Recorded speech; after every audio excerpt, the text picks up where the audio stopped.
Sitaweza bila wewe Bwana, hata neno lolote wala jambo lolote bila wewe Bwana. Tuko hapa kwa sababu yako, twakuinua Yesu.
Come on, open up your mouth and worship the Lord.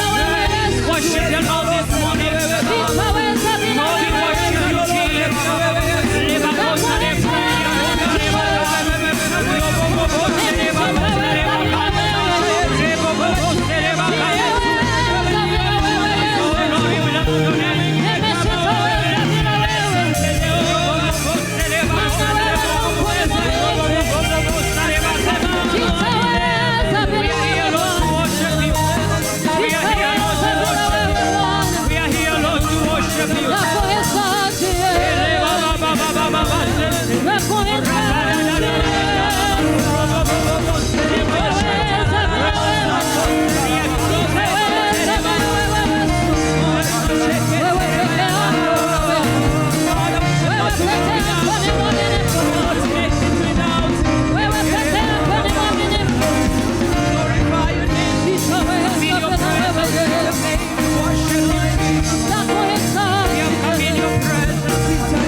Thank you, Jesus.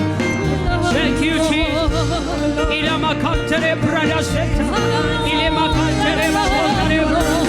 Oh Lord, He came to us. He came to lift up your name. He came to say you're holy. He came to say you're holy. He came to bless you, Jesus. He came to lift up your name. He came to say you're holy. Oh, Robo Syria Bakanda. Rabakotare Pradakonda. Rebababo Sereba Kandare Pradas. Thank you, Jesus. We worship you today. We give you glory, Jehovah Father. Praise the name of the Lord. It's a beautiful time to be on this altar. Ni wakati muru wa kuwa katika madhabahu haya. I thank God because of this opportunity. Nashukuru kwa sababu ya fursa hii. I do not take it for granted. Sichukuli kwamba ni kitu cha kawaida. And I do know it is an altar that has been labored for many years. Najua kwamba ni madhabahu ambayo yamefanywa kazi nyingi kwa miaka mingi. And so every time I stand here, kwa hivyo kila wakati nisimamapo hapa, I humble. Mimi nanyenyekea. Like mom have said, kama vile mama amesema, I am her own. Mimi ni wake. I'm one of those that came from the social hall. Mimi ni mmoja wale walitoka pale social hall.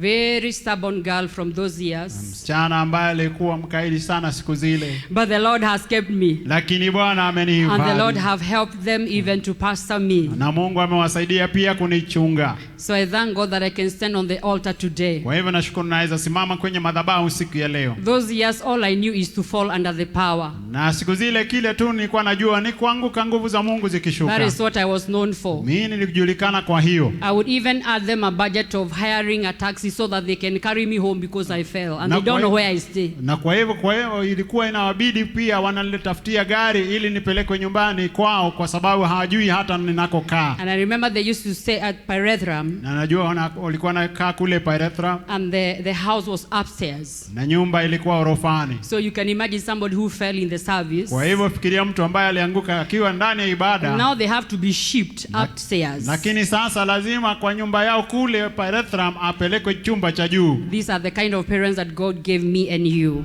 Hawa ni wazazi ambao Bwana alinipatia mimi na wewe pengine. Thank you so much for bringing me up. Asanteni sana kwa kunilea. It has been a journey. Imekuwa ni safari. Now I'm going to be very brief. Mimi nitakuwa wa haraka sana. Because we all need that anointing, right? Kwa sababu tunahitaji ule upako, sio? Amen and amen. So don't give me a sad face. Kwa hivyo basi usiwe na huzuni kwangu. No, in 40 minutes I'll be out of here. Kwa dakika chache hivi nitakuwa nimemaliza. So I also want to welcome all of you that are watching us on television. Kwa pia wale wanaotutazama kwenye runinga na wakaribisha. I've seen we have a big crowd that are watching online. Nimeona kuna watu wengi wanaotutazama kwenye mitandao. And I can assure you this anointing will get you wherever you are. Na ninakuhakikishia kwamba upako huu utakufikia mahali uliko. The anointing doesn't know distance. Kwa sababu upako haujui kimo. And even though you could not be able to come here, Sababu hata kama ungeweza kufika hapa, you are going to get what we are getting here. wewe utapata kile ambacho tunapata mahali hapa. Your life too has shifted. Na maisha yako pia yamebadilika. So I want to encourage you. Kwa hivyo ningependa kukuhimiza. Keep on sharing. Muendelee na kushiriki. Those of you that are watching at home, wale wanaotazama ukiwa nyumbani, make sure you call your family around. Hakikisha kwamba mwaita watu wa familia Because karibu this is nawe. the day that destinies are going to change. Kwa sababu siku hii hatima zitabadilika. I'm going to be ministering on a topic, Nitaweza kuhudumu juu ya ujumbe ambao unauita the making of Deborah.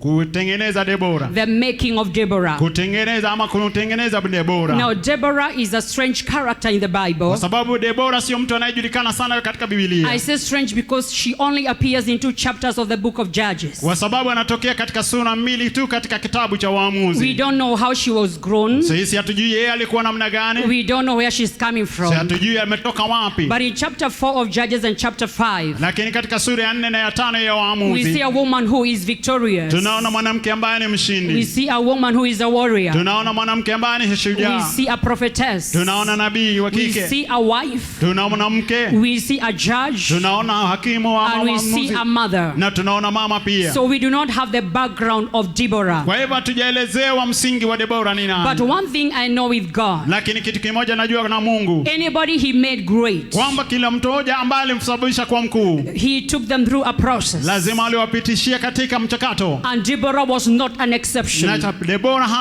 alikuwa pia mmoja wa hao. If you look at David, Ukimwangalia Daudi, he was anointed as a teenager. yeye aliweza kutiwa mafuta akiwa kijana But then he chipukizi. goes to the Na wilderness baadaye anaenda pale jangwani. and comes as a king when he's 30. Na akiwa miaka 30 anakuja akiwa mfalme. If you look at Joseph, Ukimwangalia Yusufu, he got those dreams when he was a teenager. yeye alipata zile ndoto akiwa kijana mbarehe. But he only goes into governance Lakini yeye anaingia katika uongozi when again he is 30. wakati amefikia umri wa miaka 30. So we got to see Kwa hivyo lazima tuelewe anybody that God used, kwamba mtu yeyote Mungu alimtumia, they went through a process. walipitia katika kipindi, They went through a making. waliweza And kutengenezwa. that is why I say Na niposa ninasema Deborah kwamba Debora was not an exception. yeye alikuwa miongoni mwa hao. It is not possible Haiwezekani that kwamba she could be all these powerful things kwamba angeweza kutenda mambo haya ya nguvu without any process, bila kuwa amepitia mchakato, without any preparation. bila kuwa ameandaliwa. There is a way God prepared Deborah Kuna jinsi ambavyo Mungu alimwandaa Debora for her to be able ili aweze kuwa to deliver Israel akaokomboa Israeli from a captivity of 20 years. kutokana na yule hali ya kutekwa miaka 20. Even Jesus himself, Hata Yesu mwenyewe he went through process alipitia mchakato from age 0 kuanzia umri wa 0 mwaka all the way to 30. hadi miaka We 30. just hear about him a little bit. Tunasikia kumhusu kidogo kidogo. We hear about him when he's being taken for dedication. Tunasikia akipelekwa kuwekwa wakfu katika hekalu. We hear about him when he is 12. Na akiwa miaka 12 tunasikia kumhusu. But then he is fully manifested at age 30. Lakini akifikia umri wa miaka 30 ndipo anafunuliwa kabisa. And in 3 years he's done with the Na assignment. baada ya miaka 3 akawa amemaliza kazi yake. I'm saying all this to show you, Nami nakueleza mambo haya ili kueleze, even though we don't know much about Deborah's upbringing, ijapokuwa hatujui kuhusu jinsi Debora alilelewa, there must have been a process. lazima kulikuwa na mchakato And that uliopitia. is what I'm going to be talking about today. Na hiyo ndiyo nitazungumzia siku ya leo. The making of Deborah. Pale mchakato wa kumteumba I Debora. want to read Judges chapter number 4 Na nitasoma katika kitabu cha Waamuzi from sura verses number 1 to 4. kuanzia mstari wa 1 hadi 4. Let us read in Swahili. Tuweze kusoma katika Kiswahili.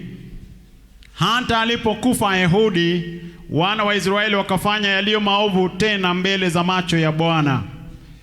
Bwana akawauza na kuwatia katika mkono wa Yabini mfalme wa Kanani, aliyewatawala huko Hazori, na Sisera aliyekaa katika Harosheth wa mataifa. Alikuwa amini wa jeshi lake. Wana wa Israeli wakamlilia Bwana kwa kuwa Sisera alikuwa na magari ya chuma 900, naye akawaonea wana wa Israeli kwa nguvu muda wa miaka 20. Mstari wa 4. Basi Debora nabii mkewe Lapidothi ndiye aliyekuwa mwamuzi wa Israeli wakati ule.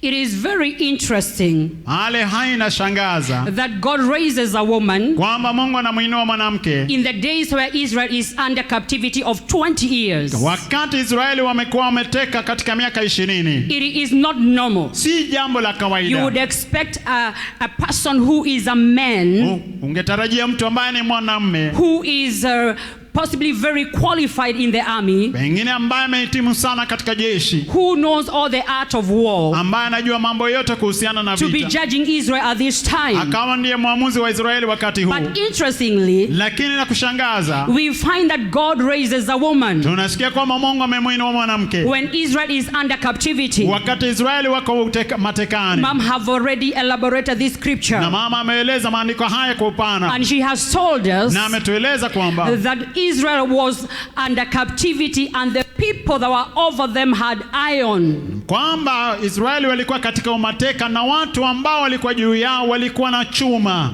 Iron, chariots of iron. walikuwa na magari ya chuma. And for 20 years, Na kwa miaka 20 Canaan oppressed Israel. Kanani waliweza kuwatesa hao Waisraeli. So my mind asked me, Na kwa hiyo mawazo yangu yananiuliza, what would make God be confident ni nini kingesababisha Mungu awe na that ujasiri this woman have the capacity kwamba mwanamke huyu ana uwezo to deliver Israel? kuwakomboa Israeli? There is only one answer. Kuna jibu moja tu, Because God had prepared this woman kwa sababu Mungu alikuwa amemwandaa huyu mama in a way kwa njia ambayo that he knew alijua she was capable alikuwa na uwezo of bringing deliverance ya kuleta ukombozi in Israel. ndani ya Israeli. So what is the process of making Deborah? Je, mchakato wa kumtengeneza Debora ni upi? Because I know all of us are going somewhere. Kwa sababu najua kila mmoja wetu tunaelekea mahali. All of us have got places to go in terms of destiny. Kila mmoja wetu ana hatima ambayo anafikia. Wherever you are right now, Mahali uliko wakati huu it is not where you are supposed to be. sio mahali unatakiwa kuwa. There is a place we are going. Kuna mahali tunaenda. So you as a Deborah, Kwa hivyo wewe ukiwa Debora, there is a making kuna hali ya that God kutengenezwa will take you through ambao Mungu for atakupitishia you to conquer where you need to go. ili ukashinda mahali unaelekea. Now, one of the things I want you to know Na kitu kimoja ningependa ukajua is that number one, ni kwamba kitu cha kwanza that process kwamba mchakato will precede greatness. itaweza kutangulia ukuu. I said process Nasema will mchakato precede greatness. unatangulia So as ukuu. a Deborah, Kwa hivyo kama Debora, there is a process you need to go through kuna mchakato utakaopitia before you enter into your greatness, kabla hujaingia katika ukuu wako, before you enter into operating as a Deborah. kabla hujaingia kufanya kazi kama Debora. Now we are in a generation Sisi tuko katika kizazi that do not embrace process. ambao hatuchukulii mchakato kuwa kitu But cha I maana. want you to know Lakini ningependa ujue the desire of being great kwamba ukitamani kuwa mkuu will not take you there. haitakupeleka huo. Just because you are ambitious Kwa sababu unatamani will not make you a Deborah. haitakusababisha ukawa Debora. Even the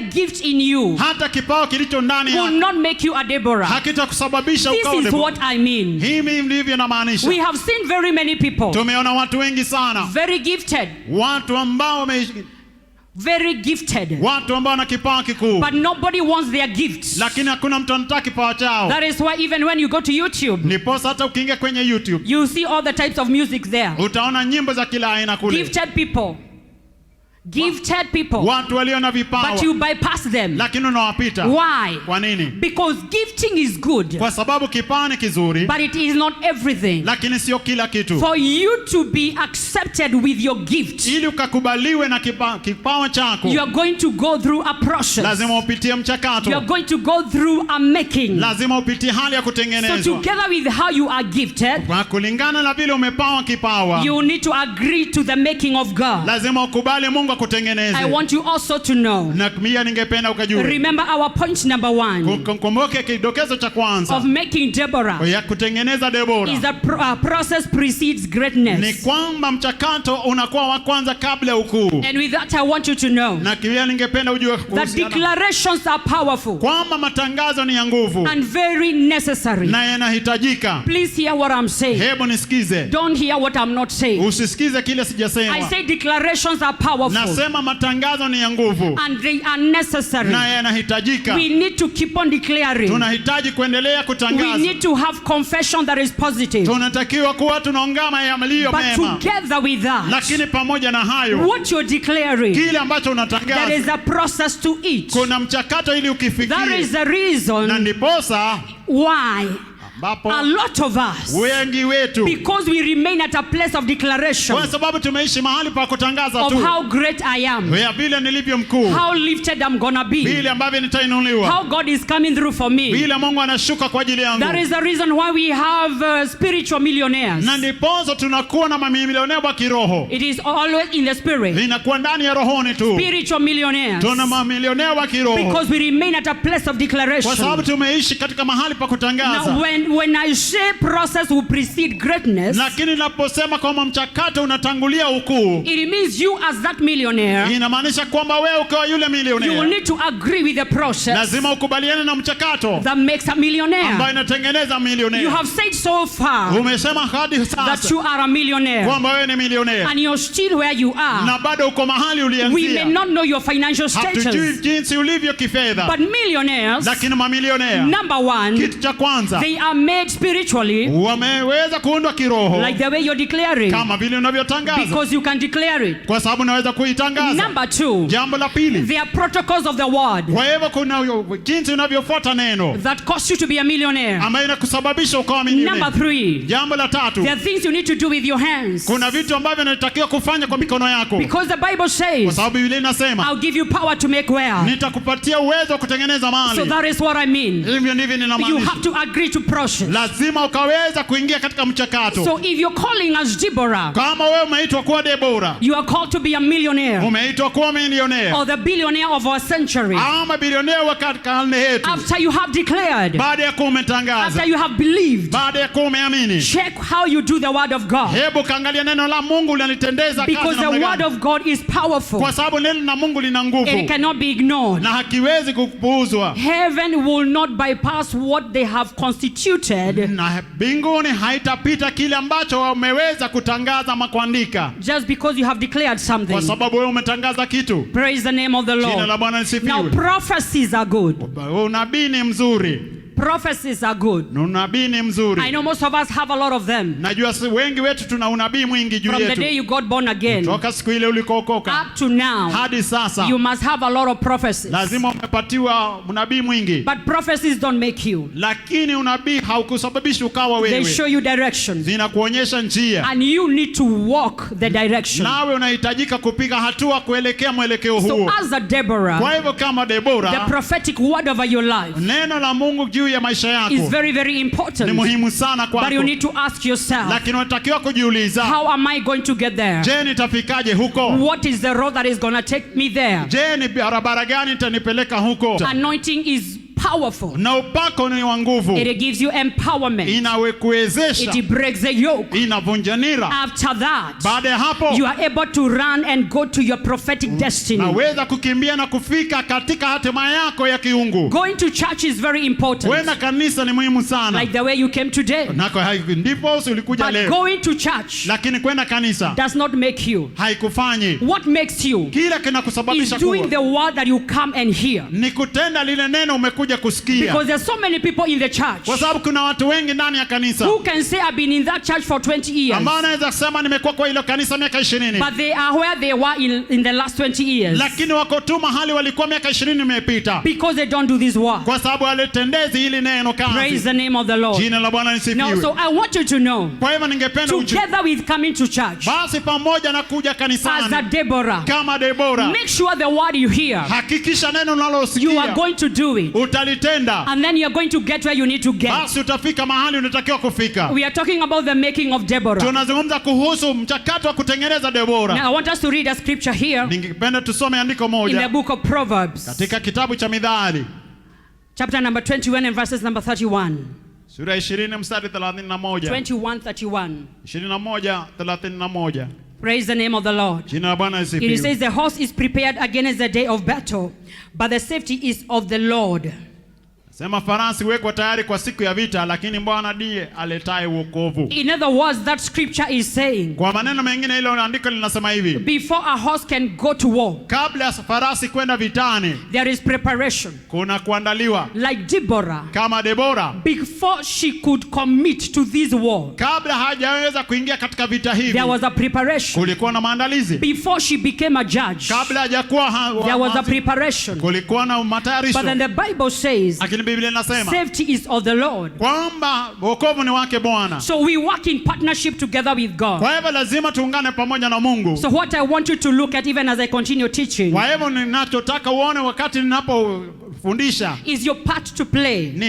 ni kitu gani utafanya. Most of the time, because we want God to do everything, Wengi wetu kwa sababu tunataka Mungu afanye kila kitu. I said most of the time, Mara nyingi because we want God to do everything, kwa sababu tunataka Mungu afanye kila kitu, we don't do much. hatufanyi mambo mengi. Number two, Jambo la pili, when it comes to making Deborah, ikifika kutengeneza Debora, what I want you to know is kile nataka ujue ni hiki, that great people kwamba watu wakuu are not necessarily made by institutions, si kwamba wanatengenezwa na taasisi, but by process. lakini kupitia mchakato. I am teaching. Mimi ninafundisha. So follow me, I'm going to be done very, very Kwa fast. hivyo nifuate kwa sababu nitaenda kwa haraka. I said great people Nasema watu wakuu are not necessarily made by institutions. hawajatengenezwa na taasisi kama vyuo. Praise the name of the Lord. Jina la Bwana isifiwe. Why am I saying that? Nasema hivi nini? Because there could be a Deborah sitting here, Kwa sababu kunaweza kuwa na Debora yuko hapa and you're saying, I never went to high na school. unasema sijaenda katika shule ya And upili. you're saying, I never went to university. Nasema sijaenda chuo kikuu. You're saying, I got pregnant in Form 1. Mimi nilipata mimba nikiwa kidato cha And kwanza. I dropped out of school. Nami nikatoka shule. You're saying, I am a house girl. Mimi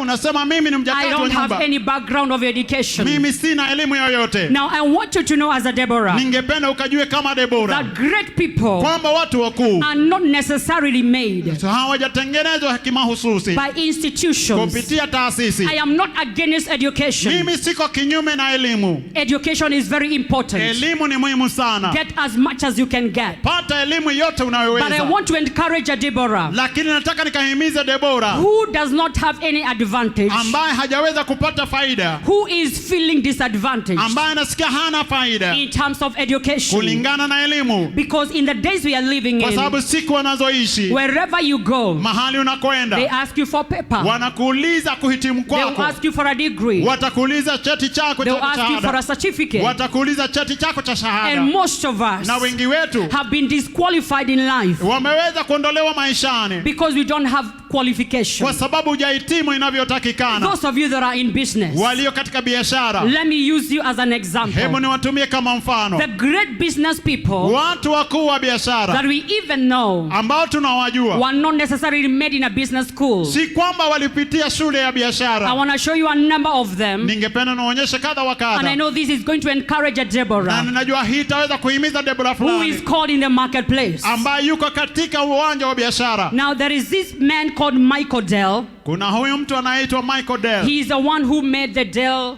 computers. ndiye ametengeneza kompyuta zinazoitwa Dell. At the age of 19, Akiwa na umri wa miaka he 19, dropped out of school yeye aliwacha shule and he became full-time na akawa mfululizo in his business. anafanya biashara yake. The Dell computers you use, Na zile kompyuta za Dell tunatumia nyumbani, the person who owns that company yule mwenye ile kampuni ya Dell, dropped out of school yeye aliwacha shule at 19. akiwa na miaka No, I 19. am not saying you drop out. Mimi sisemi uache shule. Remember I said, Mimi kumbuka do nasema not hear what I'm not saying. usisikie kile ambacho sijasema. Praise the name of the Jina Lord. la Bwana lisifiwe. Now Henry Ford, Henry Ford, he is the one who is behind the automobile called Ford. You know Ford, right? yeye ndiye alitengeneza yale magari yanaitwa Ford. He actually was not schooled. Hakika hakwenda shule. He came from a very poor background. Alitoka katika jamii ambayo ilikuwa But he maskini, became an innovator. lakini akawa yeye ni mbunifu And he began to make vehicles. na akaanza kutengeneza magari, And up to today, na hadi wa sasa you cannot go a kilometer without seeing a Ford. hawezi pita kilomita moja kama hujaona gari la Ford. Steve Jobs, Steve Jobs, most of us know him. wengi wetu tunamjua. This is a late billionaire who owns Apple. Huyo ndiye bilionea ambaye alianzisha Apple, He's late. ambaye ashaaga sasa. He dropped out of college. Yeye aliwacha chuo. You know Apple, right? Unajua kampuni The ya Apple, Apple computer, watches, all that. iPhones. Yes. Now, Sasa he dropped out of college. yeye alitoka college kama hajamaliza. Richard Branson. Richard Branson. You know, this is my generation, so I'm talking about people you know, right? Hao ni watu tunajua, sio? Hallelujah. I hope village was terminated a minute ago. Mom dealt with the village. Sababu tulimaliza mambo ya ujiji. So we know these people. Kwa hivyo tunajua hawa watu. Yeah, so Sir Richard Branson.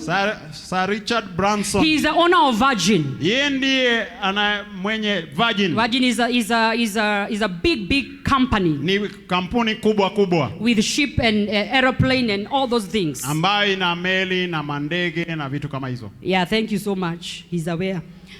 Hallelujah. You know, men know these things. Wanaume wanajua hizi vitu sio. Men, sasa hapa ndio najua akina Ed Alex wanasikia sasa ninahubiri. Because men understand this language. Praise the Lord. Watu wanaelewa hizi, wanaume wanaelewa hizi lugha za ubunifu na mitambo. Hallelujah. Amen. So Richard Branson also dropped out of school. Kwa hivyo Richard Branson pia aliwacha shule. Bill Gates. Bill Gates, very famous man in our time. Mtu ambaye anajulikana sana siku zetu. He's the co-founder of Microsoft. Yeye ndiye mwanzilishi mmoja wapo wa Microsoft. He dropped out of Harvard. Pia alikatoka chuo cha Harvard. Mark Zuckerberg. The one that you are that your Facebook, you know, the one who owns Facebook. Yeye alianzisha Facebook. He again dropped out of Harvard. Pia alitoka chuo kikuu cha Harvard. Joyce, are you saying we don't need education? Je, mchungaji Joyce unasema tusisome? No. Hapana. Are you saying that I should not waste school fees? Unasema kwamba nisilipe karo ya kwenda shule? No. Hapana. What I'm saying is, kile nasema ni when I'm talking about the making of a Deborah, wakati nasema kuhusu mchakato wa kumtengeneza Deborah, it goes beyond education. Ni kwamba inazidi elimu. How do these men, watu hawa, become so great in our time? Wamekuwa wakubwa hivi kwa wakati wetu. In business. Katika biashara. Yet they do not have academic qualifications. Na hata hawakuwa wamehitimu katika hali ya elimu. It is to tell you as a Deborah. Inakwambia kama Deborah. When you have God. Wakati uko na Mungu. And the little education you think that you have. Na elimu kidogo unafikiria uko nayo. Or the one that you interpret as little. Ama ile ambayo unatafsiri kwamba ni kidogo. God will take you as far as you can go. Mungu atakuchukua hadi kiwango utakachofika. So those of you in business. Kwa hivyo walio ndani ya biashara. You can go very far. Unaweza kwenda mbele sana. I have read you that list. Nimekusomea hiyo orodha ya watu. Because I wanted your eyes to open. Kwa sababu nilikuwa nataka macho yako yafunguke. How can people who have such a big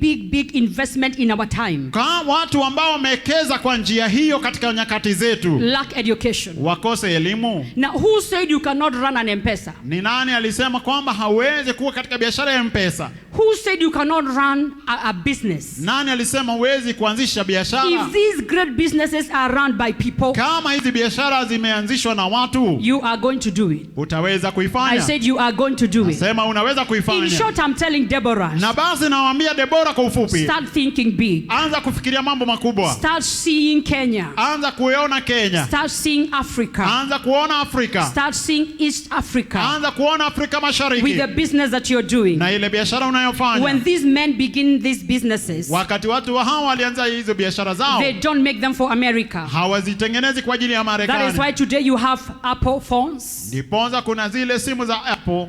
That is why you have you go to Google and you're on Microsoft. Ndiponza unaingia kwa Google unapata Microsoft pale. So they do business for the world. Wanafanya biashara ya kilimwengu. Praise the name of the Lord. Jina la Bwana lisifiwe. So what I want you to understand. Kwa hivyo kile ningependa uelewe ni hiki. Even when you're not educated, hata wakati hujaelimika, you can do exploits. Bado unaweza fanya makubwa. You can do great things. Unaweza fanya mambo makubwa. Praise the name of the Lord. Jina la Bwana lisifiwe. Number 3. Jambo la 3. Process develops capacity. Kwamba ile hali ya mchakato inatengeneza uwezo. It is my prayer by the time I am done. Na niyo milango nikimalizia. That we are going to embrace process. Kwamba tutaweza kuchukua hali mchakato kuwa wa maana. Hallelujah. Hallelujah. Now I want to read 2 Timothy. Ningependa nisome katika waraka wa pili wa Timotheo. Chapter 2 verses 20 to 21. Sura ya 20 na 21. That is 2 Timothy. Timotheo wa pili. Chapter 2. Sura ya pili. Verses 20 to 21. 20 na 21. It says, but in a great house there are not only vessels of gold and silver, but also of wood and of earth, and some to honor and some to dishonor. 21. If a man therefore purge himself from this, he shall be a vessel unto honor, sanctified and meet for the master's use, and prepare unto every good work. Basi katika nyumba kubwa havimo vyombo vya dhahabu na fedha tu, bali vya mti na udongo, na vingine vina heshima, vingine havina. Basi ikiwa mtu atajitakasa kwa kujitenga na hao, atakuwa chombo cha kupata heshima, kilichosafishwa, kimfaacho Bwana, kimetengenezwa kwa kila kazi iliyo njema. Hallelujah. Amen. Now, what we see here, kile tunachoona hapa, that in a great house, kwamba ndani ya nyumba kubwa, in the kingdom of God, katika ufalme wa Mungu, there are different vessels. kuna vyombo aina tofauti. But what qualifies you on how you be used? Lakini kile kinakuhitimisha kwa vile utakavyotumiwa, It is how you are purged, ni vile umesafishwa, how you are prepared vile unavyoandaliwa spiritually ndani ya roho and other areas of your life. na katika maeneo mengine ya maisha. You are possibly wondering, Wengine unashangaa, why am I reading these scriptures that are not Deborah? kwa nini nasoma haya maandiko na sio I Debora? began by saying Nilianza kwa kusema Deborah is only 2 chapters kwamba Debora ameandikwa kwa sura 2 tu, that present to us a woman who is fully made. ambayo tunaona mwanamke ambaye ametayarishwa kabisa. So we can only borrow from other characters of the Bible who God raised and used. Kwa hivyo basi tunaweza tu kuangalia watu wengine ambao Mungu aliwatengeneza na akawatumia. So what we are seeing here Kwa hivyo tunachoona hapa is that Paul is writing to Timothy, kwamba Paulo anamwandikia Timotheo and he is telling him na anamweleza that in a great house kwamba ndani ya nyumba there are kubwa different vessels kuna vyombo tofauti of gold and za silver fedha na dhahabu and wood and earth, na udongo na mti, some of honor and some of zingine dishonor. ni za heshima, zingine hazina heshima. But if a man, Lakini kama mtu, now this name man, hii kumaanisha mtu, it doesn't have gender. si kwamba ni ya jinsia yoyote, It doesn't have gender. haina jinsia. That is verses number 21. Katika mstari wa If 21, a man kama mtu therefore purge himself atajitakasa from this, na kutokana na he haya shall be a vessel unto honor, atakuwa chombo cha kupewa heshima, sanctified kimesafishwa and meet for the master's na use, kinachomfaa Bwana kutengenezewa, and prepared na kimetengenezwa unto every good work. kwa kazi iliyo njema. That is a very rich scripture. Hilo ni andiko lenye uzito. One of the things I want you to see Kitu kimoja ningependa uone, is that how you are prepared kwamba vile when you umeandaliwa, allow God to make you, wakati umeruhusu Mungu it akutengeneze, develops your capacity. hiyo inaongeza uwezo wako. That is why I said number 3, Ndiposa niliposema dokezo la 3, process develops your capacity. kwamba mchakato unatengeneza uwezo wako. If you process with clay, if you process with clay, Kama wewe umeweza kupitia mchakato wa udongo, or a cup that is made of clay, ama tuseme kikombe kimetengenezwa na udongo. you know those cups we used to do when we were little? Unajua zile vikombe tulikuwa tunatumia tukiwa wadogo, As soon as you put water, it is just gonna fall apart. kwamba ukiweka maji itaanguka tu, But if itaweza it is kuvunjika. made of another Kwa material, sababu imetengenezwa na kitu kingine it can hold water. ambayo kinaweza kushika maji. So how you are made, Kwa hivyo vile umeumbwa ama it gives you umetengenezwa, the capacity on what to hold. inakuwezesha kile unaweza kushika. I am trying very much not to be complicated. Mimi najaribu sana kuwa hali ya Now, kueleweka. where we are today, Mahali tuliko leo, we must purpose lazima to tukusudie be made of God as Deborah, tuweze kutengenezwa na Mungu kama so that Debora, we are able to hold things that are of honor. ili tuweze kushikilia vitu ambavyo ni vya heshima. It is sad Inakuwa ya when you huzuni look at the churches unapoangalia makanisa and you find most of the women, na unaona wanawake wengi they don't handle much. hawawezi kushika vitu vikubwa, They don't handle much out there in the marketplace. hawashiki vitu vikubwa kwenye uwanja wa That biashara. is why even governments, Ndiposa hata they serikali are trying to empower women, wanajaribu kuwawezesha wanawake. because it's like we remain in our homes. Ni kwa sababu kama tunabaki You nyumbani, can find a woman with her degree. unaweza pata mwanamke yuko na shahada She yake, is very, very settled naye ametulia sana, somewhere in Elder Maravin akiwa mahali fulani Elda Maravi, with 5 sheep akiwa na kondoo 5 and 1 acre land, na akiwa na ekari moja ya and she shamba, is very comfortable naye ametosheka, with no prayer requests. hana maombi yoyote. We tend to be very comfortable as much as we have food on the table, Tunaona kwamba tunatosheleka mradi tuna chakula and kila we have siku, shelter, na tuna mahali tunakaa, and our children are okay. na watoto wetu But wanaendelea we vizuri. find here Lakini tunaona hapa that there is capacity. kwamba tuna uwezo When you tofauti. allow God to make you, Ukiruhusu Mungu there akutengeneze, are things He will allow allow you to handle. Kuna vitu ambacho Mungu atakuruhusu ushike. You can only be entrusted Nawe unaweza tu kutumainiwa with what you can productively engage in. kwa kile ambacho unaweza kuleta faida kupitia If kwake. you do not know politics, Kama hujui siasa, you cannot be entrusted in political office. wewe hawezi kuingia katika ofisi ya siasa, Heaven will not allow, kwa sababu bingu haitaruhusu, because you cannot present heaven well. kwa sababu hawezi kuwakilisha bingu vizuri. If you're not made in the business world Kama hujatengenezwa kuhusiana na ulimwengu wa and you biashara cannot handle 1 million, na hawezi shika vizuri milioni 1, heaven will not raise you as an end-time apostle of finances, basi bingu haitakuruhusu ukawa mtume wa kueleza kuhusu pesa, because you have no capacity to deal with 1 million. kwa sababu hauna uwezo hata wa kushika milioni 1. Because the moment you see that 1 million, Kwa sababu wakati utaona ile milioni 1, your first thought, jambo la kwanza, salon, niende saloni ya kifahari, dress. mavazi. You saw your sister with some other shoes, you also want the same. Uliona dadako akiwa na viatu mzuri, ukafikiria nawe By unataka the hizo. time you are settling to know what to do with this million, Na pale kabla hujajua utafanya nini na ile milioni, you are down to 800,000. wewe umefikia 800,000. You even forgot that you are supposed to tithe in the first place. Hata ulisahau kwamba ulitakiwa kutoa fungu la 10. Have you not seen how money changes people? Je, ushaona vile pesa hubadilisha watu? Somebody said Mtu akasema that when you get money, kwamba ukipata pesa it reveals what poverty had hidden. inaonyesha kile umaskini ulikuwa umeficha. Praise the name of the Lord. Jina la Bwana So lisifiwe. process creates that capacity in you as a Deborah. Kwa hivyo mchakato unaweza kukufanyia hali ambayo itakuwafanya uwe Debora. Can you imagine if she was so afraid? Hebu fikiria kama angekuwa na wasiwasi na She didn't woga. have that heart of a warrior. Hakuwa na ile roho ya shujaa. She didn't have that grace to be a judge. Hakuwa ile na ile neema ya kuwa mwamuzi. Imagine if she was not submissive Hebu fikiria kama hangekuwa kunyenyekea to be a wife and be a judge. ili akaweze kuwa mke na akawa pia ni She mwamuzi. could not have been able to handle. Hangeweza kushikilia hali hii. So capacity as a woman is very Na important. kwa hivyo uwezo kama mama ni muhimu sana. Hallelujah. Hallelujah. And I pray that from today, Na ninaomba kuanzia leo you are going to trust God utamtumainia Mungu that He is going to help you build capacity. kwamba atakusaidia kujenga uwezo wa kushikilia vitu. I know most of us sitting here, Najua wengi tulioketi we have hapa so many prophetic words of our kuna lives. maneno mengi ya kinabii yametamkwa juu yetu. I pray that this is the season they are going to come to Na pass. ninaomba kwamba mambo haya yatatukia wakati huu. Praise the name of Jina Jesus. la Bwana lisifiwe. Number 4, Jambo la 4, you have to master the art of staying. lazima ukajue jinsi ya kukaa As a Deborah, kama Debora. master the art of staying. Ukaweze kujua kwa hakika hali ya kukaa. And we need to master Na lazima tuwe na the art umakinifu of staying. hali ya kudumu na kukaa. Because if you don't stay during your process, Kwa sababu kama hautakaa wakati you're unatengenezwa, not going to be made. hautatengenezeka. Have you ever eaten ugali that is not fully cooked? Je, ushakula ugali ambaye haijaiva? You know how it is. Si ndio naelewa inakuwagaje? So when we do not allow ourselves to sit and be made, Kwa hivyo wakati hatujajiruhusu kutengenezwa vilivyo, we do not even taste good out there.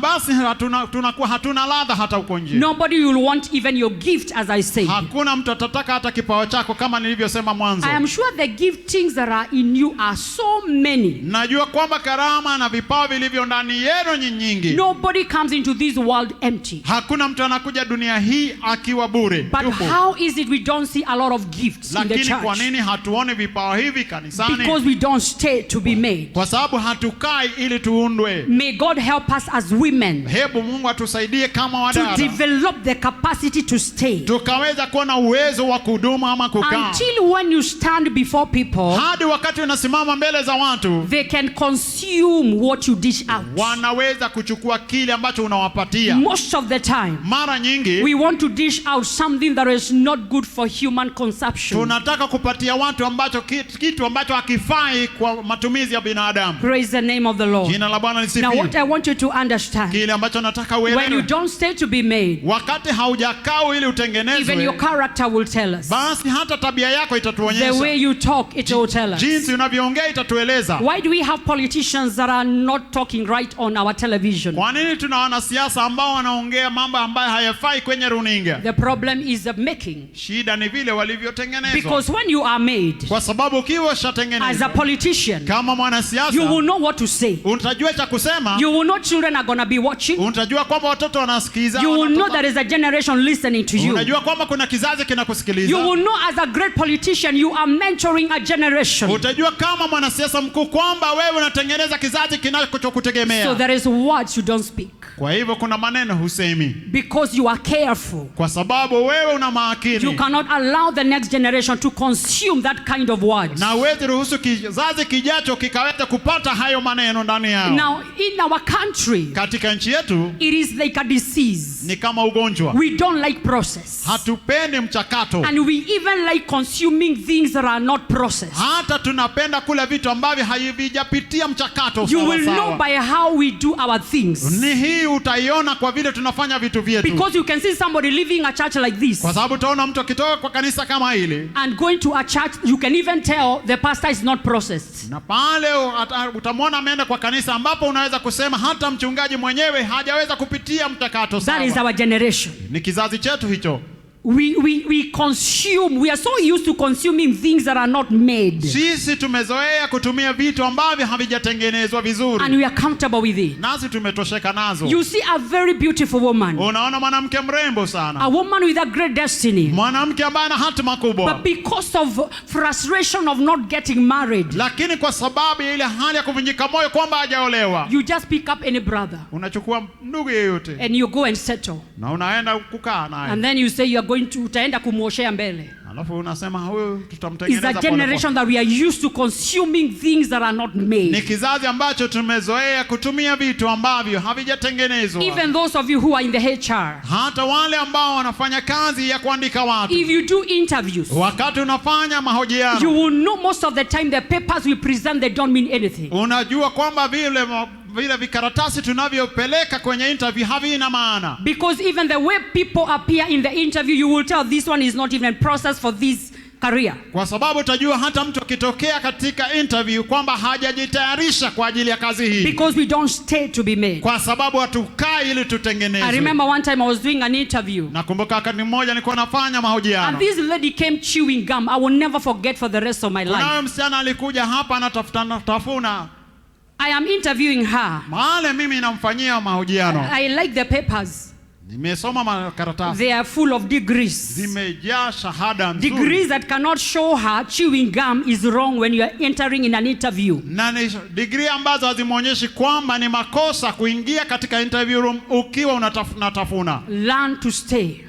Jifundishe kukaa. Praise the name of the Lord. Jina la Bwana lisifiwe. Because when you stay, Kwa sababu ukikaa, even when people feed from what you dish to them, kwamba wakati watu utawaandalia watu kitu na kuwapatia, they will know watajua you are a man or a woman of integrity. wewe ni mtu ambaye una uadilifu. Praise the name of the Lord. Amen. Number 5. Jambo la 5, Your purpose equals your process. kwamba Your purpose kusudi lako equals your process. linatoshana na ule mchakato umepitia. Now, Deborah Debora was all those things. alikuwa hizo vitu zote tumetaja. Meaning God had to prepare her in every one of those areas. Na inamaanisha kwamba Mungu alimtayarisha kwa kila eneo. Praise the name of the Lord. Jina la Bwana lisifiwe. She was not a judge by mistake. Yeye hakuwa mwamuzi kwa makosa. God made her to be a judge. Mungu alimtabisha awe mwamuzi. Making is a process. Kwa sababu kutengenezwa ni mchakato. So Deborah went through a process of being a judge. Na kwa hivyo basi Debora kapitia mchakato huu. She went through a process of being a warrior. Yeye akaweza kutengenezwa kuwa shujaa. She went through a process of being a mother and a wife. Yeye kapitia mchakato wa kuwa mama na mke. And being a prophetess. Na pia kuwa nabii wa kike. What am I saying? Je, ninasema nini? Whatever you are called to be, chochote umeitwa kuwa, you will need to go through equivalent making. lazima ukapitie hali ya mchakato wa kutengenezwa inayotoshana. I usually say this. Huwa nasema hivi, Poor preparation kujiandaa kiduni leads to poor performance. inasababisha ukawa na matokeo mabovu. When you're poorly prepared, Wakati hujajiandaa vizuri, you perform poorly. basi matokeo yake yatakuwa ni mabaya. Praise the name of the Lord. Jina la Bwana If lisifiwe. you look at a doctor Ukimwangalia daktari who is practicing medicine, ambaye anafanya kazi ya they udaktari, have to go through the 7 years of training lazima upitie hiyo miaka 7 ya kufundishwa, because it is necessary. kwa sababu inafaa. There is a time kuna wakati where they are taught all those things they need to know for their practice. ambao wanatakiwa kujifunza mambo yote wanayotakiwa ili waweze kuyatenda. For those of you that are called in ministry, Kwa wale ambao umeitwa katika huduma, I want you to know, ningependa ujue everybody have got their own preparation. kila mtu ana maandalizi yake. Isaiah was not prepared the way Jeremiah was Kwa prepared. sababu Isaya hakutayarishwa vile Yeremia alivyotayarishwa. Praise the name of Jesus. Jina la Bwana lisifiwe. So you cannot look at another woman and you say, I think also I'm like this. Kwa hivyo huwezi kuangalia mwanamke mwingine na useme hata mimi naona kama niko hivi. Know who you are Wewe jijue ni nani and stay at a place of na preparation ukae mahali pa maandalizi for you to be made, ili for you ukatengenezwe, to be processed. ili ukaweza kupitia mchakato. Hallelujah. Hallelujah. Are we still together? Bado tuko I pamoja. said I am teaching. Nilisema It is ninafundisha my desire to give you something that is going to help you. kwa sababu ninatamani kukupatia kitu ambacho kitakusaidia. So as a Deborah, Kwa hivyo kama Deborah, today, leo hii ask yourself, jiulize, by the way, who am I?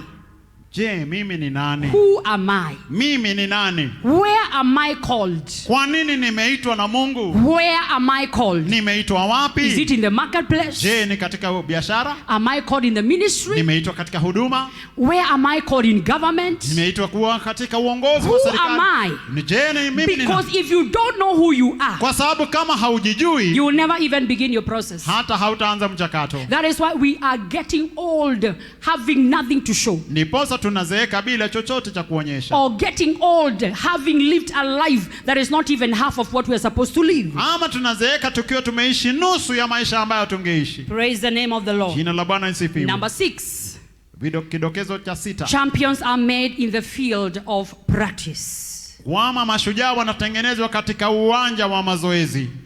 If you're going to be a champion as Deborah, Kama utakuwa shujaa ama utakuwa mshindi kama Deborah, you have to remain at a place where you're practicing it. ni lazima uwe mahali ambapo unatendeza kazi kile ambacho umefundishwa. Now, she is called a prophetess. Yeye anaitwa nabii.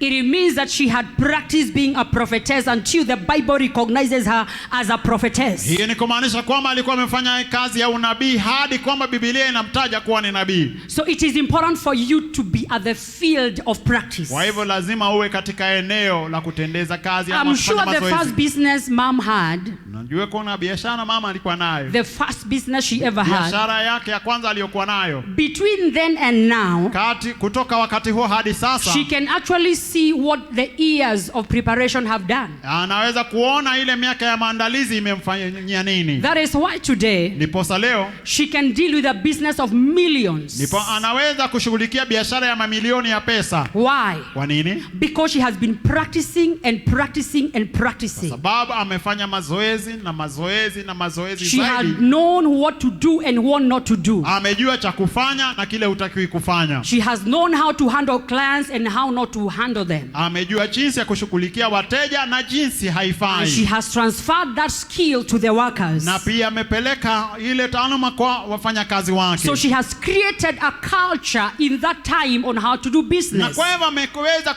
kuwa na mazoea na desturi ya kufanya biashara. Not just to do business, but how to do business successfully. Lakini sio tu kufanya biashara, lakini kufanya biashara ya faida. Hallelujah. Hallelujah. Now, you know, we are a people who like to click a button and we go to the next thing. Unajua sisi tumezoea ile tunafinya bonyeza kitu fulani tunapata matokeo. That is why we are on gadgets. Ndiposa kila wakati tunaangalia simu na vitu vingine. We are a click generation. Sisi ni kizazi ambacho tunabonyeza kidude mambo inakuwa sawa. You cannot click to your destiny. Huwezi kufinya kidude ukaingia kwa hatima Listen yako. to me, Deborah. Hebu nisikize wewe You Deborah. cannot click to your destiny. Hawezi kubonyeza kidude You ukaingia kwa can hatima never yako. click to your destiny. Hawezi kuingia kwa hatima yako kupitia kubonyeza. You practice. Unatenda kazi. You make mistakes. Unafanya makosa. You rise again. Unainuka tena. You ask for advice. Unauliza mashauri. You pray. Unaomba. And you go ahead. Halafu unapiga. You see a church like this. Una kanisa kama hili. I'll tell you, Mwambia the work that has gone in it spiritually and naturally, kwamba kazi iliyotendeka kiroho na katika hali ya kuonekana, it has taken our father who has been in the ministry for a long time. Imegharimu baba yetu ambaye amekuwa kwa huduma kwa muda mrefu. So you as a Deborah who has been called as a woman of God, kwa hivyo wewe ukiwa Deborah ambaye Mungu amekuita kama mtumishi wake, and you come in a place like this and you see all the glamour, na pale ukija mahali kama hapa unaona vile pamerembeka, and now you think because of your prophetic anointing that as soon as you launch out you're going to be like this with this crowd. Nao ufikirie kwamba ukianza huduma yako itakuwa kama hivi ukiwa na watu wengi hivi. Think again. Hebu fikiria tena. I said think again. Nakwambia fikiria tena. Practice is very important. Kwa sababu ile hali ya mazoezi ni muhimu sana. It teaches you. Inakufundisha. It refines you. Inakufanya ukawa nzuri. The reason we can sit here and be comfortable, sababu tunaweza keti hapa na tustarehe, it is because there is a man who agreed to process. Kwa sababu kuna mtu aliyekubali kupitia mchakato. Remember what I said. Kumbuka nilivyosema when I began. Nilipoanza. Gifts don't make you. Kwamba karama hazikufanya ukawa. I know when I said that some of you thought that was not right. Unajua kwa wengine waliona kama hiyo si sawa. But now you are beginning to understand. Lakini sasa unaanza kunielewa. How many prophets do we know they are running up and down out there? Je, ni manabii wangapi tunajua wako kule kila mahali? How many men of God are running out there? Ni watumishi wangapi wa Mungu wako kila mahali? And we don't see what they are doing. Na hatuoni wanachokifanya. We don't see results. Hatuoni matokeo. Process is important in this kingdom. Basi mchakato wa kuandaliwa ni muhimu katika ufalme huu. If you agree to process, kama ukikubali kutengenezwa. You know, let me speak to my generation that are very, very, very cold. Wacha niongee na kizazi changu ambacho wamekuwa baridi sana. No, very, very cold. Tumeitwa kuliko wale waliitwa mbele yetu. Oho, wanasikia wana mwito zaidi. Praise the name of the Lord. Jina la Bwana lisifiwe. If you don't agree to process, kama utakubali mchakato, that lack of process, hiyo hali ya kutoandaliwa, it will catch up with you somewhere. Mahali fulani utafikiwa. Not only that, na sio hiyo tu, it will attract to you people also who don't mind kukula tu mashakura. Itakuletea watu pia hawajali chochote. I am not trying to undermine any man of God. I know you're watching on television. Mimi si kwamba napuuza mtumishi yeyote Mungu, najua mnanitazama. But I'm speaking to people of my generation. Lakini nazungumzia kizazi changu. You know, most of the time people ask me, unajua watu wengi huwa wananiuliza, Pastor Joyce, why can't you start a church in Kenya? Kwa nini usianze kanisa hapa Kenya wewe? Nawaambia, I have not heard. Nawaambia sijasikia mwito. And I don't think I want to do that. Na mimi sidhani nataka kufanya hivyo. Some of these things, vitu vingine, is the reason why our Father tells us the secrets of men are with men. Ndiposa baba yetu hutuambia kwamba siri za wanadamu ziko na watu. Praise the name of the Lord. Jina la Bwana So lisifiwe. those of you that are called, kwa hivyo wale ambao wameitwa, and you feel that you need to explode, na unaisikia kama unataka kulipuka, my friend, rafiki yangu, sit.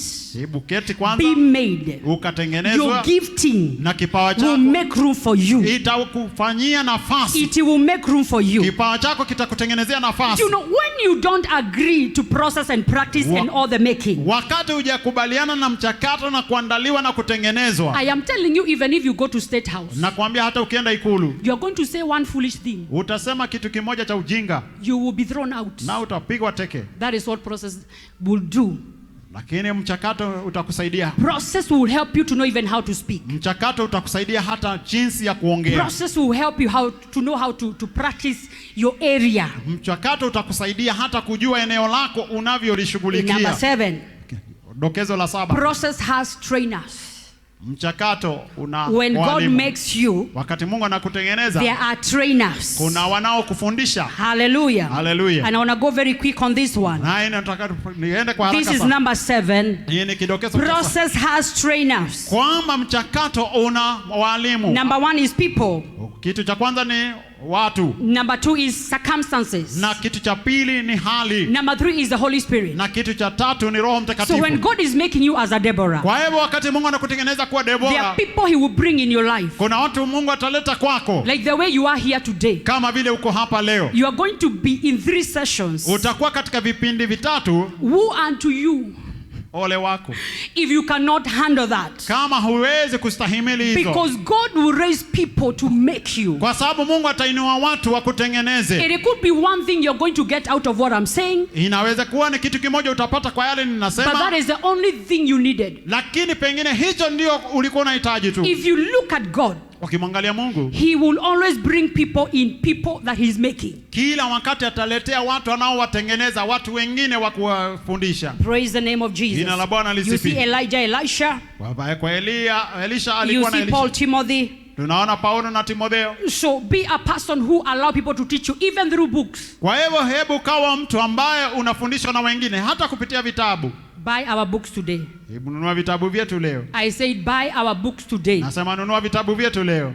Gather knowledge. Pata maarifa. Hallelujah. Hallelujah. Some things are circumstances. Vitu vingine vinakuwa ni hali ama The things you go through. mazingira unayopitia. Don't jump out of the fire. Wewe usitoke kwa huo moto. Stay until you are brought out. Hebu kaa kwa ule moto hadi utengenezwe vizuri. Some making is by the Spirit of God. Na kutengenezwa kwingine ni kupitia Roho wa Mungu. It is wrong Ni makosa for you to be a believer and you don't have a relationship with the Holy Spirit. kuwa muumini ambaye hana uhusiano na Roho Mtakatifu. If you cannot speak in tongues, Kama huwezi kuongea kwa lugha, let this be the day you purpose. hebu ikawa hii ndio siku unakusudia. Because if you don't have the Holy Spirit, Kwa sababu kama una Roho you Mtakatifu, cannot conquer in this world. hauwezi shinda katika ulimwengu wa I'm leo. almost done now. Na karibu nimalize. Process will always precede elevation. Na kila wakati mchakato utatangulia kuinuliwa. You see, in the marketplace, Unajua katika biashara, we rise or we are elevated by merit. sisi huwa tunainuliwa kwa sababu tumehitimu kufanya hivyo. So you cannot be elevated if you don't have the correct merit. Na kwa hivyo huwezi kuinuka kama hujapitia hali inayotakikana ya kuona kwamba umehitimu. In other words, process qualifies you. Kwa maneno mengine ni kwamba mchakato unakuhitimisha. So if you want to know why you're not going to the next level, Na kwa hivyo ukitaka kujua kwa nini hujaingia kiwango kipya, ask yourself, jiulize, where am I not qualified? kwa nini sijahitimu? Why am I not Kwa qualified? nini sijahitimu? Let's go to the next one. Tuingie katika kidokezo And kingine. this one is very sensitive, and hear me well. Na hii inahitaji usikize vizuri. Anointing Upako does not override process. hauwezi kuvuka ama kuruka mchakato. So we're going to be anointed today. Kwa hivyo tutatiwa mafuta leo.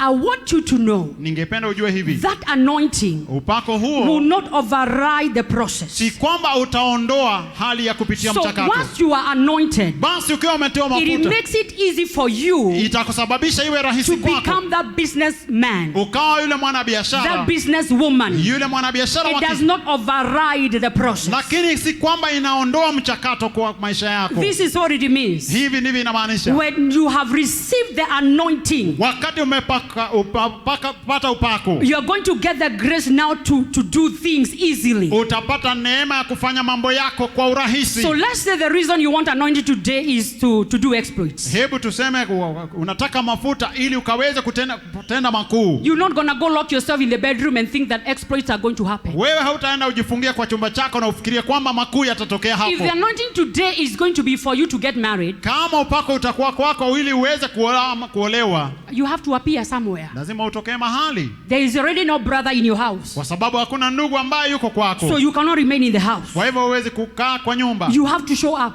lazima utokee barabarani, in some social streets, katika mahali fulani watu whether it wanakutana. is online streets, Pengine kama ni online, whether it is online streets or it is physical street, you have to show up somewhere. ama ni barabara ya mtandao, ama ni barabara So inayoonekana. together with the anointing, Kwa hivyo pamoja na upako, find out, hebu what do jua, I need to do? ninahitaji kufanya nini? You possibly need to send a CV somewhere Pengine unahitaji kutuma CV yako because your job is waiting. kwa sababu kazi yako inakungoja. You possibly need to go back to school Pengine unahitaji kurudi shule and get an extra course na uweze kupata kosi for the mpya field you want to go kwa into. sababu ya eneo unataka kuingia na kufanya kazi. The last point Na dokezo la is mwisho, the process is not demonic. kwamba mchakato si wa kipepo, but Satan can manipulate it. lakini shetani anaweza kuiharibu. Process is not demonic, Mchakato si wa kipepo, but Satan can manipulate it. lakini shetani anaweza kuharibu. Hallelujah. Hallelujah. Now, the reason I want you to look at this point very seriously Sababu nataka uangalie hili dokezo is kwa because undani. most of you would tell me, I have been in process, Pastor Joyce. What are you telling me? Kwa watu wengi wataniambia nimepitia hii mchakato unaniambia. I've been in process for 10 years, been trying business. Is that not process? Kwa miaka 10 nimejaribu biashara hapa na pale. I said, Nilisema hivi, process is not demonic, but Satan can manipulate it. kwamba mchakato ni mzuri, lakini shetani anaweza kuharibu. You find that you are only supposed to go through process for a year, but you're there 10 years. Unajipata kwamba ulitakiwa kupitia mchakato fulani mwaka mmoja, lakini umeupitia miaka 10. You find that you're only supposed to wait for a husband for 6 months, but you're still there after 5 years. Wewe ulitakiwa kungoja mume miezi 6, lakini baada ya miaka 5 bado unangoja. You are supposed to have 3 shops by now, but you only have 1. Wewe ulikuwa unatakiwa kuwa na maduka 3, lakini hadi sasa uko na moja. The children of Israel were in the wilderness.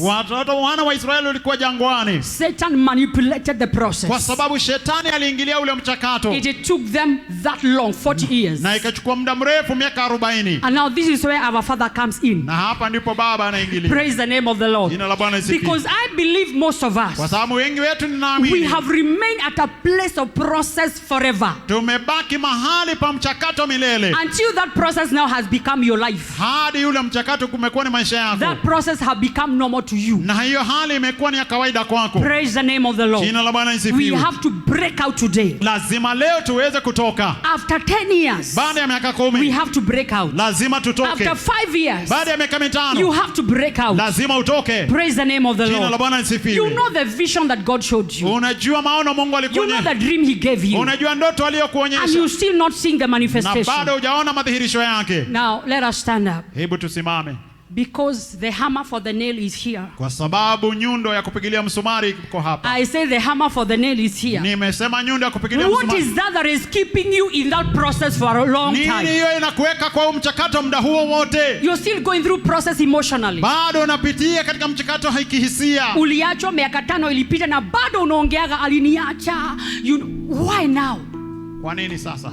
Praise the name of the Lord. Jina la Bwana We gotta have to come out. Lazima tutoke. I want you to put your hands together. Ningependa uweke mikono yako I want pamoja. you to put your hands together. Nataka uweke mikono yako We are pamoja. going to get out of this mess once and for all. Tutatoka kwa hii hali mara We moja. are going to get out of this mess once and for all. Tutoke kwa hii shida.